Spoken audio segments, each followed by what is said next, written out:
concepts within relativity that allow you to go back in time. Traveling into the past seems improbable because time only goes one way, forward. Physicists call this the arrow of time. The arrow of time is just the fact that you can always orient yourself moving from the past to the future. You remember the past, you don't remember the future. You can cause things to happen in the future, but you can't cause things to happen in the past. If you took a movie of things going on in your everyday life, like mixing cream into your coffee, and then you played that movie backwards, it would be perfectly obvious. Cream mixes into coffee, it doesn't unmix. That's the arrow of time. The arrow makes time a one-way street of irreversible events, something we know intuitively from our everyday experience. On a pool table, you can break, but don't expect the balls to realign on their own. You can scramble an egg, but you can't unscramble it. The reason why time has an arrow is a fundamental law of physics that says all things in the universe move from orderly states to disorderly states. As the universe gets older, as we move from the past to the future, all of the differences between the past and the future can be summed up by saying that the universe is winding down. The universe is going from being orderly, very neatly arranged, to disorderly and messy. So if you had a plate that was a nice plate that was put together and orderly, it breaks, it becomes more disorderly. That's very natural. And if you try to restore order by gluing the plate back together, your actions release enough energy into the surrounding environment to create more disorder in the universe as a whole.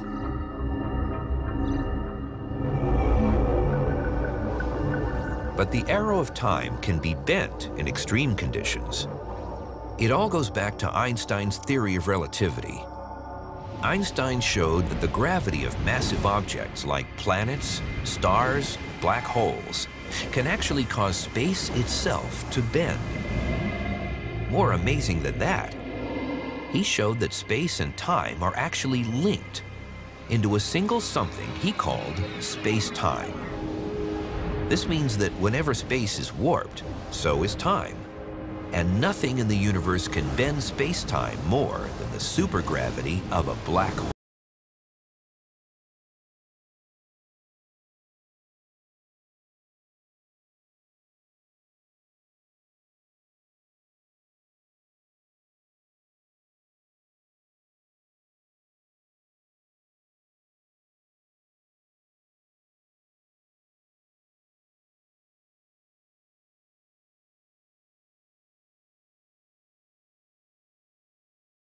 This is time curling back on itself, and the universe just repeats itself over and over again. Every moment, number of times. An endless.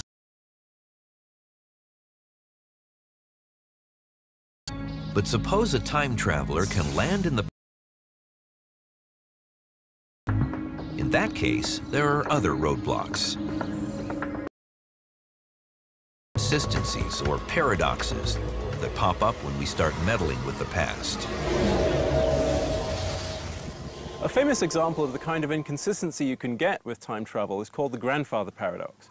And this is where someone goes back to the time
sense, if you like, is something that is a fundamental principle.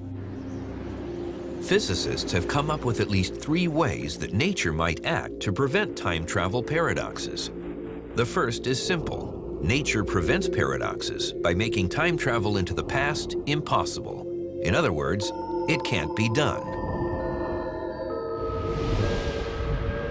A different alternative is the strange idea of multiple universes. One way of dealing with travel back in time is to say that you actually enter a different parallel universe after having made the journey back in time. So you don't affect the history of the universe from which you came.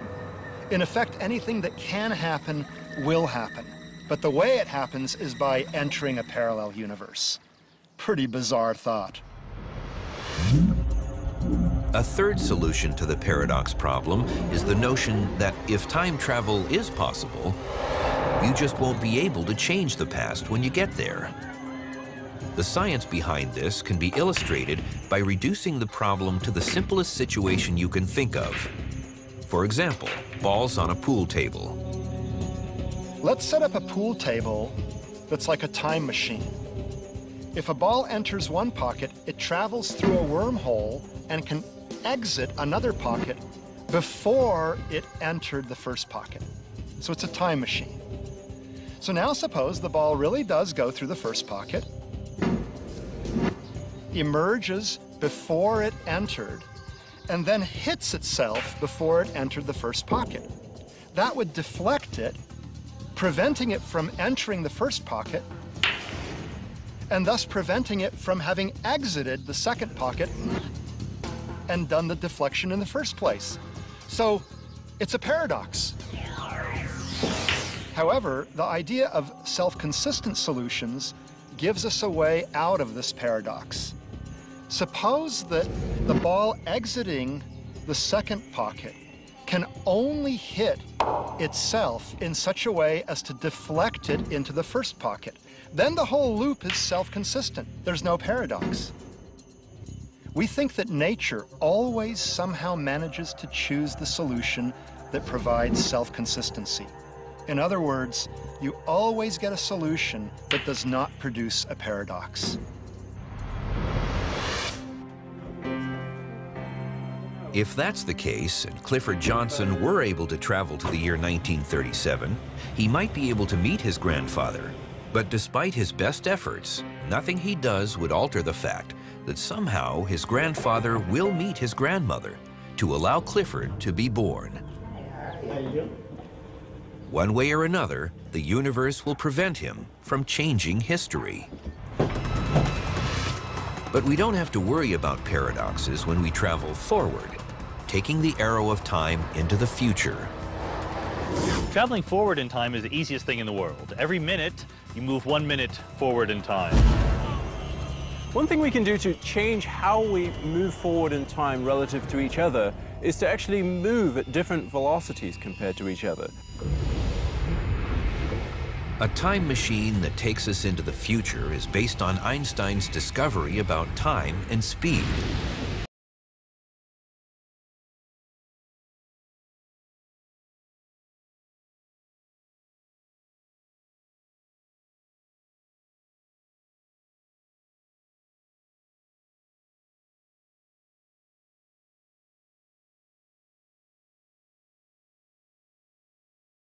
Planes and rocket ships over some distance at a very rapid speed, and when progressed forward in time a little bit less than similar clocks which had The effect is called time dilation.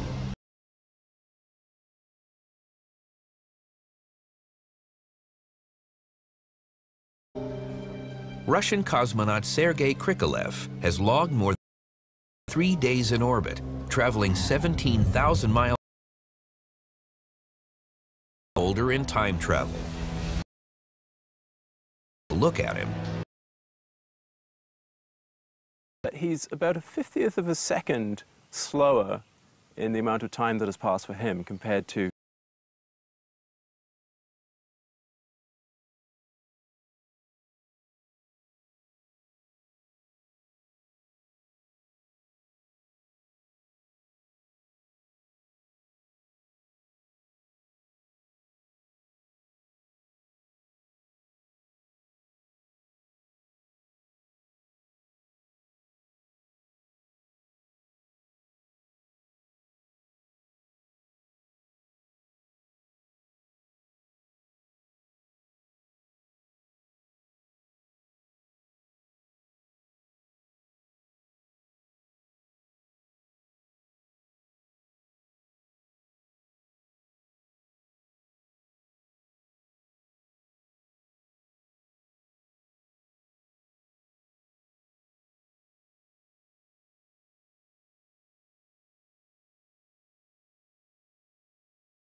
speed isn't the only way to zip into the future. Einstein's theory of relativity says high gravity also slows down your clock, the kind of gravity you might find near a black hole. Let's say you're in a spaceship and you go and you park yourself just outside a black hole for a while. Once you return to Earth, you will notice that many, many years may have passed on Earth, but only a few weeks or months will have passed in your own frame of reference. You will have jumped into the future while aging very little. That's really cool. But spending years at high speed or near a black hole is a slow kind of time travel. For more impatient voyagers, there may be an instantaneous version by way of a shortcut through space called a wormhole that could also become a corridor through time.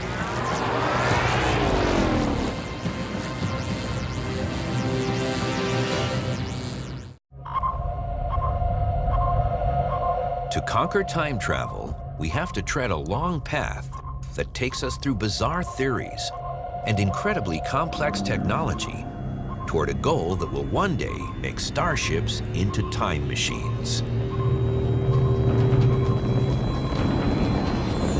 Starships, in fact, may be our best bet. We shoot off in a rocket ship at super speed and let our own time slow down while the rest of the world moves on. We have a vested interest in these kinds of adventures. The high speeds that result in time travel are also our only way of smashing a time barrier that keeps us from traveling to the stars, because the distances are so huge. We would really like to be able to traverse giant distances in a short amount of time in order to explore the universe on a human timescale. Even the nearest stars to Earth seem impossibly far away. Alpha Centauri is the closest. But in this case, close amounts to 4.3 light years away, 25 trillion miles, 100 million times farther than the moon. Today's speediest rockets would need 80,000 years to get there. So the challenge is to get there faster. But if we're going to use high-speed star missions as our way to get to the future, it still doesn't satisfy our dream of getting there in a flash. Achieving time travel by moving fast and so slowing your clock down relative to everyone else is a way of achieving time travel. It's a little bit like Rip Van Winkle did by going to sleep and then waking up later and it's the future. But some might think of that as cheating in a way. It's not really the time travel that we think of, where we perhaps go through a portal or flick a lever on a machine and then end up at a different time.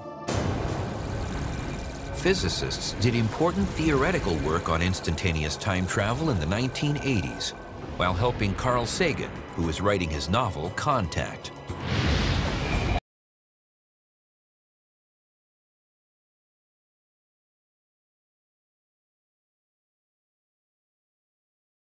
A wormhole is a kind of shortcut between two different parts of space, which can be very far away. But the key idea is that you can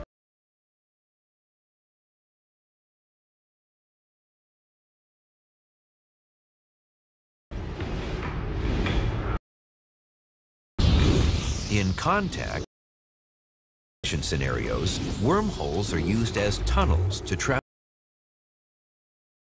to other stars. But a wormhole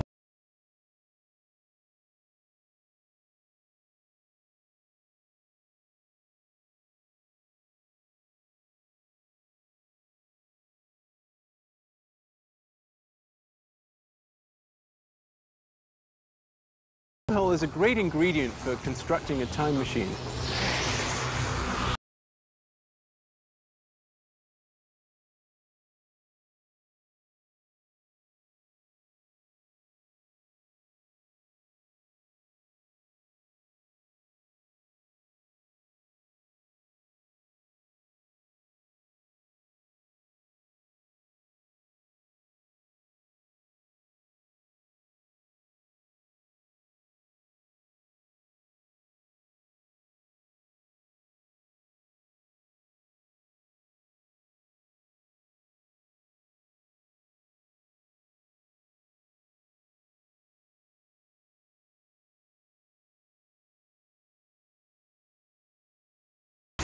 A traveling wormhole opening from the year 2010 might end up returning to Earth in the year 2510.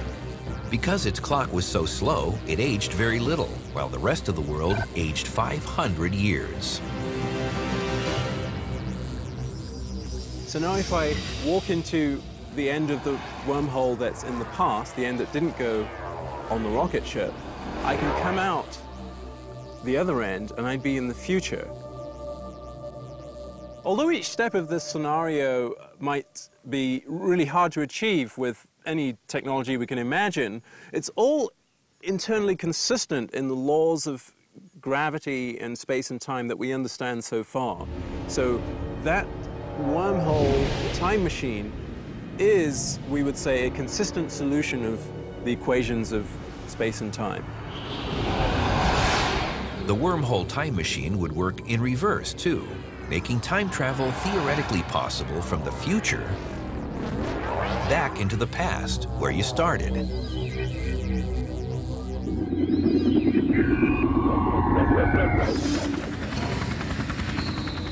Well, let's face it, most people are interested in the idea of going backwards in time because they want to fix things.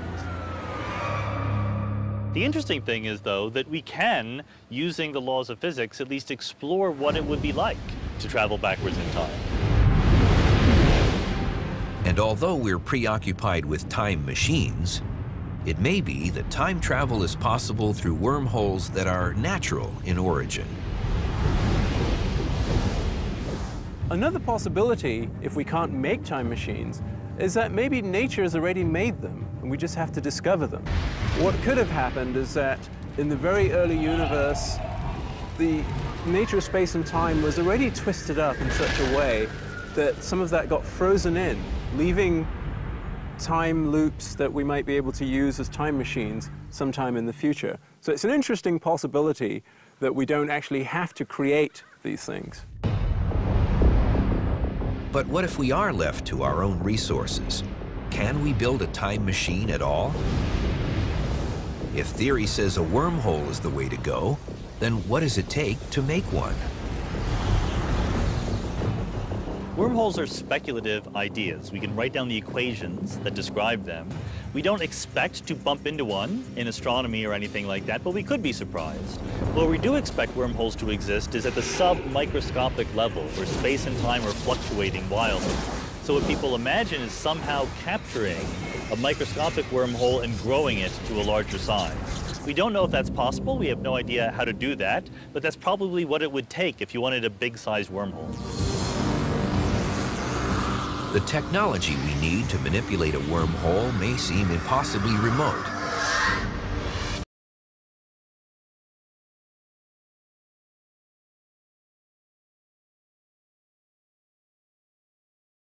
Time, the nature of existence itself, meet.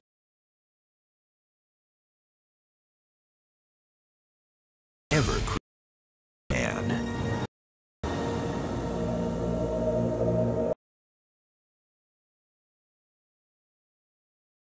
Where does the universe hide the secrets that might tell us how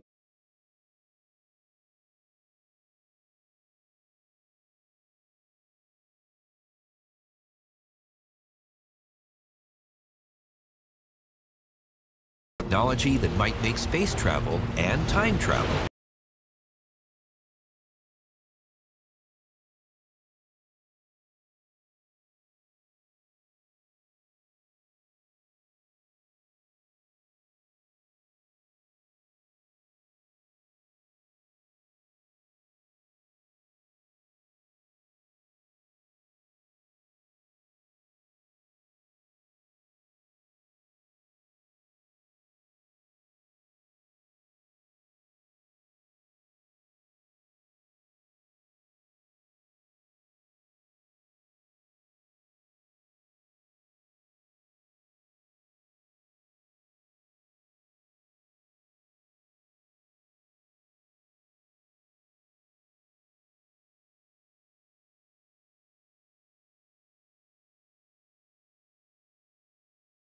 one way round and the other way round, to nearly the speed of light, and then collides them.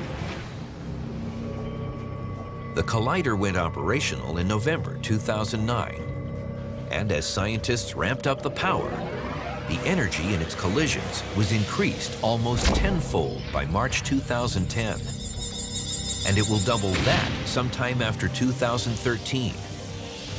Today's theories of space, time, gravity, and quantum physics are still incomplete. And tools like the Large Hadron Collider will help fill in the ever-puzzling blanks. This is where we expect that if there's some missing physics that we need to understand space-time in a way that will tell us whether time travel is possible or restricted in various ways, this is where we expect the new results to come from. The goal is to figure out how rules governing the tiniest particles in existence also apply to the biggest things like stars, galaxies, and the expanding universe itself. Without understanding this, building a time machine might be harder than trying to build a radio without knowing about the existence of electricity. There are many physicists in the world who believe that this understanding is in fact right around the corner, that it could happen within a few years or a few decades. On the other hand, it could be that this problem is in fact much harder than we think, and that human civilization will simply not live long enough to figure out how it works. The Large Hadron Collider might also reveal extra dimensions that could play a role in time travel. We live in 3 dimensions of space. If we lived in only 2 dimensions, our universe would be a flat sheet. A sphere would look like a circle to us. The 3rd dimension would be there, but just hidden from our view.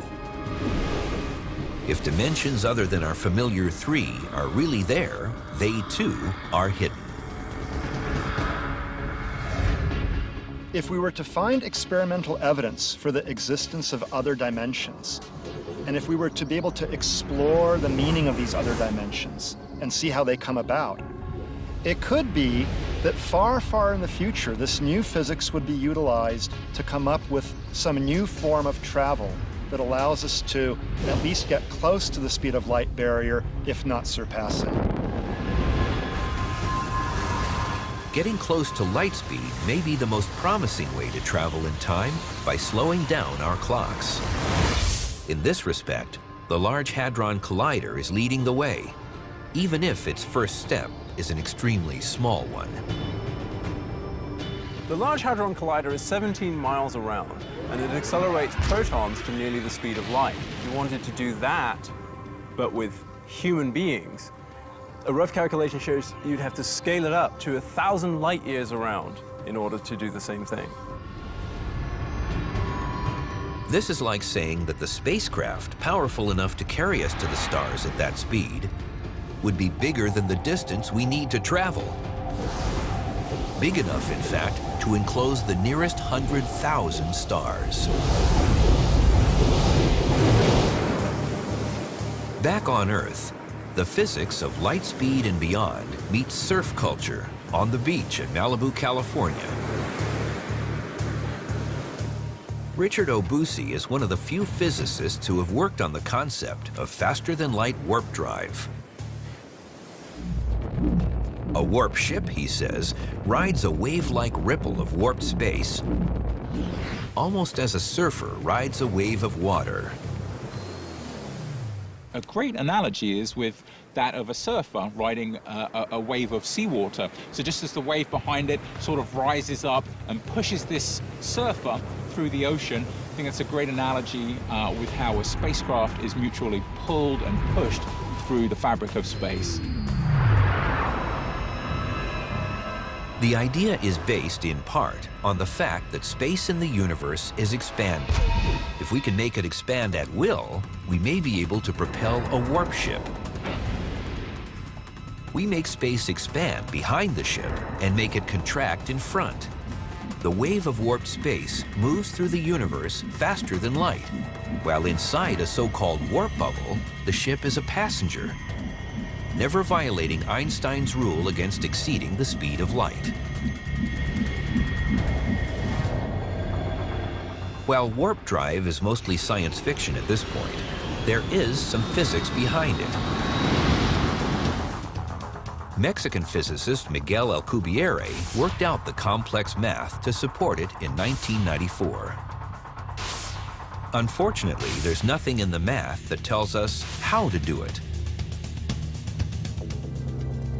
And though most scientists have major doubts, not all the skeptics are writing off warp drive completely. Warp bubbles may be impossible, they say. But what about super advanced beings building faster-than-light warp drive bullet trains to the stars and through time?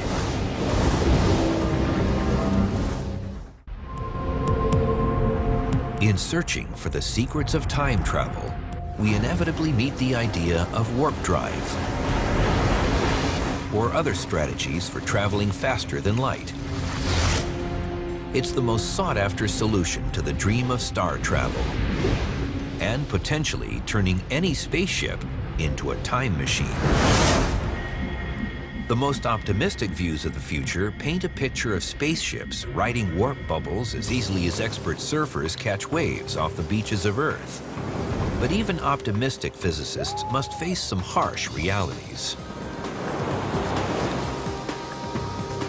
If surfing is an analogy for how a warp ship might work, then watching a beginning surfer drives home a better point. Achieving warp drive is very difficult.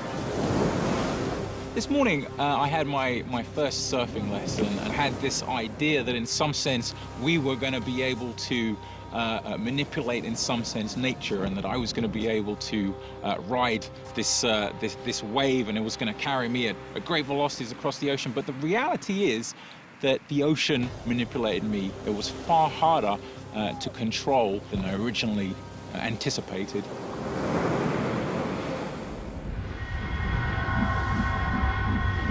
And control is a real problem, because science says a warp ship just can't make its own warp field. One of the often cited problems with the warp drive model is the ship would be what we call causally disconnected from the bubble. That is, it could never find a way to communicate with the bubble, and so could never turn the bubble off once it had started. But what would happen if the starship did not have to worry about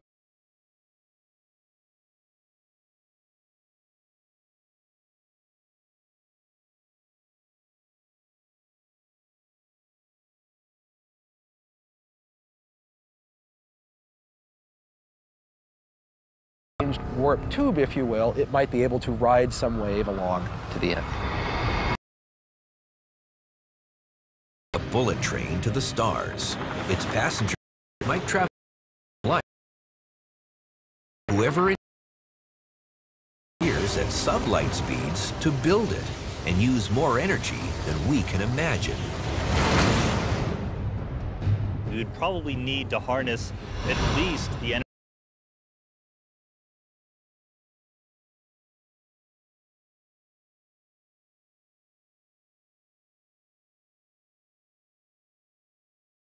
The universe is accelerating. They reasoned it was driven by a mysterious dark energy that is part of space everywhere.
imagine doing, hopefully someday in the future we'll build the technology that makes it happen.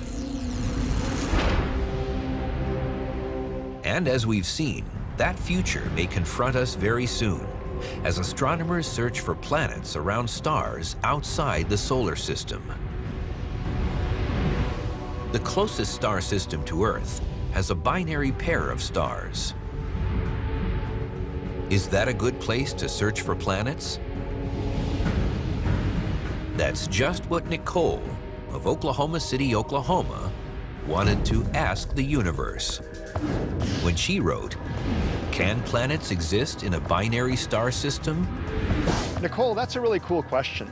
It turns out that a planet in a binary system can orbit either one of the two stars very closely, or it can orbit both of them from very far away, but it can't orbit among them. It can't do a figure eight among them, for example. That trajectory is unstable, and the planet would quickly get ejected. We may be on the verge of discovering an Earth-sized planet around one of the two stars in the Alpha Centauri system, the Sun's nearest neighbor.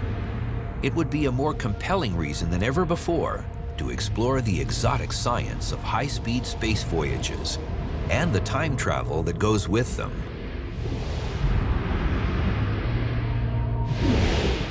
Alpha Centauri is very exciting because it now appears from a variety of different computer simulations that it's quite possible that there could be terrestrial mass planets orbiting both components of the Alpha Centauri binary system.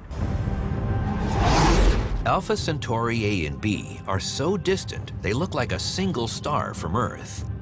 But they're actually a binary pair. A third member of the system is Proxima Centauri, a red dwarf loosely bound to the main pair. If you're sitting on a planet in the Alpha Centauri A system or the Alpha Centauri B system, Proxima Centauri wouldn't even be visible in your night sky. It's that dim. Alpha Centauri A and B orbit around each other. At their closest point, they're about 20% farther than the distance from the Sun to Saturn. At their farthest, they're 20% more distant than the Sun is from Neptune. Each has a habitable zone similar to the Sun, where life-bearing planets could exist. And that, after all, is a holy grail in astronomy. Well, a trip to the nearest stars, for example, Alpha Centauri, that we can do within our lifetimes would be immensely exciting. One of the great goals of science is to find life elsewhere in the universe. What better place to start, other than our solar system, than the nearest star?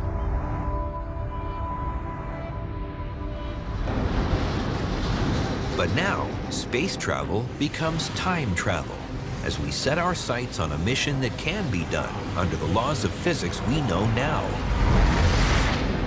A mission that can cross more than 4 light years of space in just 45 days.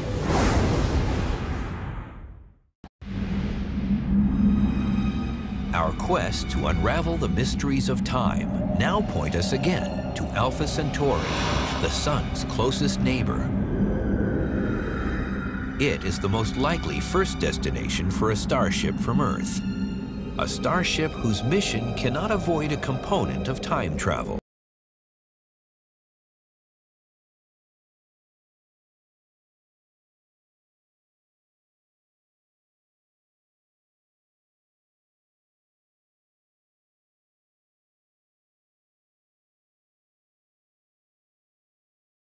Surprisingly small for one that has to make such a long trip.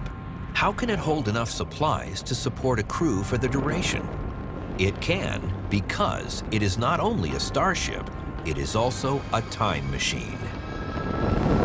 It would take about 8.6 years because Alpha Centauri is years away. But to the people on the ship, it would take less than 2 months. It would take days because they're traveling close.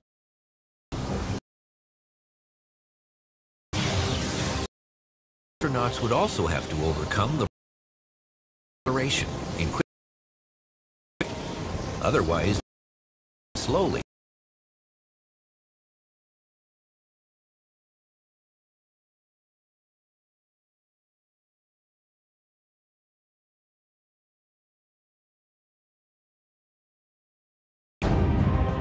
It's no accident that James Cameron chose it as home to his fictional moon Pandora in the movie Avatar.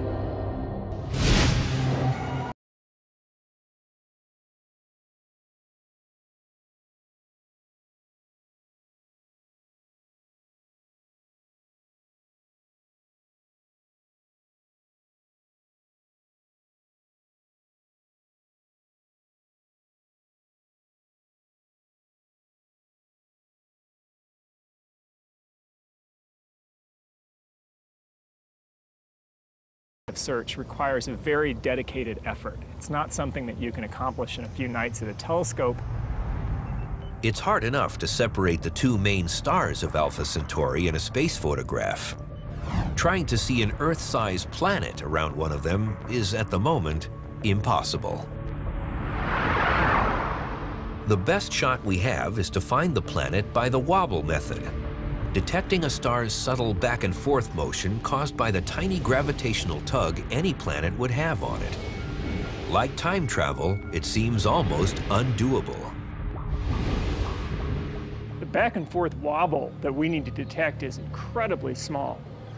I'm here at the Rose Bowl, and if the Rose Bowl were the size of Alpha Centauri, then the amount of wobble that we need to detect is about this much, about 3.3 inches. And we need to detect that from 4.3 million miles away.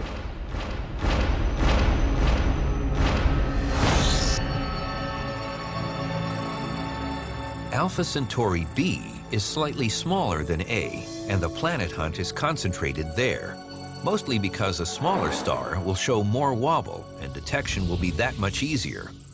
In 3 to 5 years, we should have an answer. I think that if we were to discover that there's an Earth-mass planet orbiting the very nearest star, then there would be a great deal of excitement to somehow either build a large telescope to try to observe that planet, or perhaps in the far future to design a mission that could actually go there.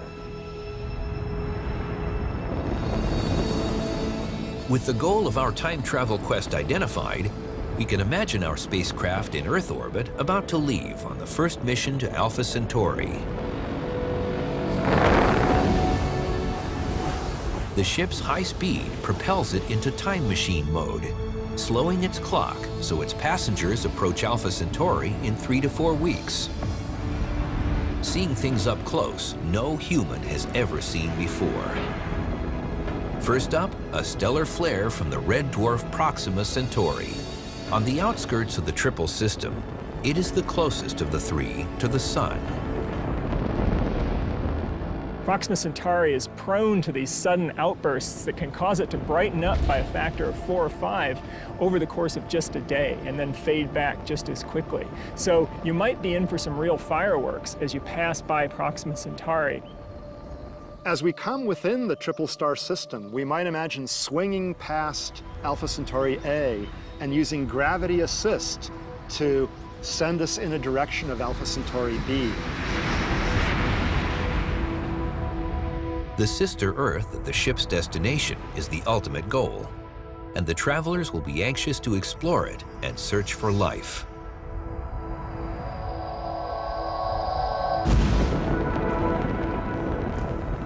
Although the trip has taken little more than a few months for the travelers, the high speed will slow down their clocks so much that when they return, nearly a decade will have passed on Earth. The realization of star travel at high speed is a dream for the far future. On an Earth where technology is so advanced and changing so fast, the difference of 8 or 10 years could be dramatic. This kind of time travel may become routine to a new generation of star travelers. Taking mankind on the next giant leap in its epic journey through the universe.